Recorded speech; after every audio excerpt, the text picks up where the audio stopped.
नमस्कार जय जगन्नाथ। चलतु आज आम बनवा मसला दिया भेंडी भजा बा मसाला भेंडी। बहुत बढ़िया लगे, यम्मी लगे, बिना पियाज रसुण बनवा किंतु टेस्ट रे भरपूर रहिबो। मुझे भेंडी को भल से धोईक गोटे कॉटन कपड़ा भल से पोछि नहीं। भेंडी की जेबे भी काटिबे तो पानी को भल से कॉटन कपड़ा पोछि देबे, बेसी चिपचिपा हबनी।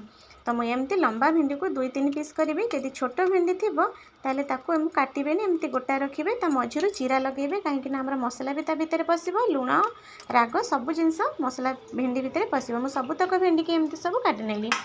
ताले मु सिथिरे लंका को भी 2-3टा लंका पकेबी। छोट छुआ मोर खाइबे तो लंका को मु बड़ बड़ पीसेस रे एमती काटिबी, टिक टिक काटिबिनी। आपन जदि खाइबे तार चुनेई चुनेई लंका काटिले भी भल लागिबो। कड़ाई गरम करिबा, सेथिरे मु 1 स्पून ऑयल पकेइली, रिफाइन ऑयल।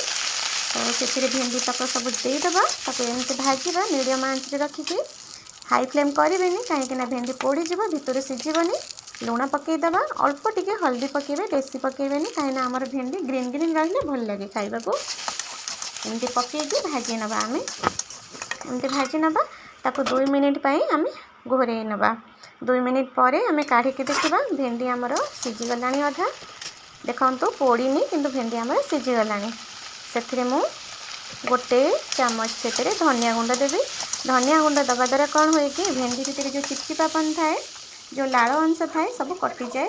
पूरा खोला खोला होकर बढ़िया से भाजी हो जाए। 2 ड्रप मुझे लेंबू पकाउची।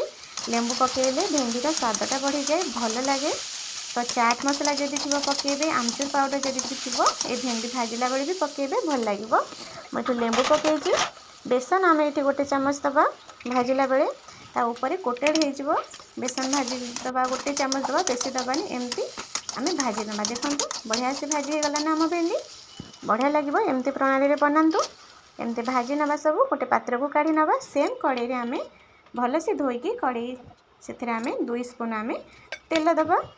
1 चामच आम जीरा पकेबा। जीरा फुटीगले से हेंगू पकेबा। हेंगू पकेबा द्वारा आमर हजम भी भल सहज होता है। ये टमाटर प्यूरी दे पारे, मुझे टमाटर दे दूँगी। ताकू भल से मेल्ट हवा जाए तेल एमती कषा। तेल एमती कषा मुझे लंका गुंड, हलदी गुंड, धनिया गुंड 2 चामच देवी। कहीं आमर यहाँ बिना पियाज रसुण बनुची। धनिया गुंड दबा द्वारा आमर टे ग्रेवी भी भल हम, भल लगे। तो पानी टिके दबा कहीं आमर मसला पोड़ी जीव, से टे पानी देके आम एमती भल से कषा। आमर ये मु 1 कप मु फ्रेश दही दबा। ये दही देला बेले कौन है भल से हाई फ्लेम में मसला को कषिबे, बारंबार कषिबे, माने जमा भी छाड़बेनी। आमर दहीटा फाटीज से बारंबार एमती पछिलटा चलैकी मसलाटा को कषिबे। देखो केते सुंदर भाव में आमर मसला कषि हो जाऊँगी, किंतु दही बिल्कुल भी फाटीनी।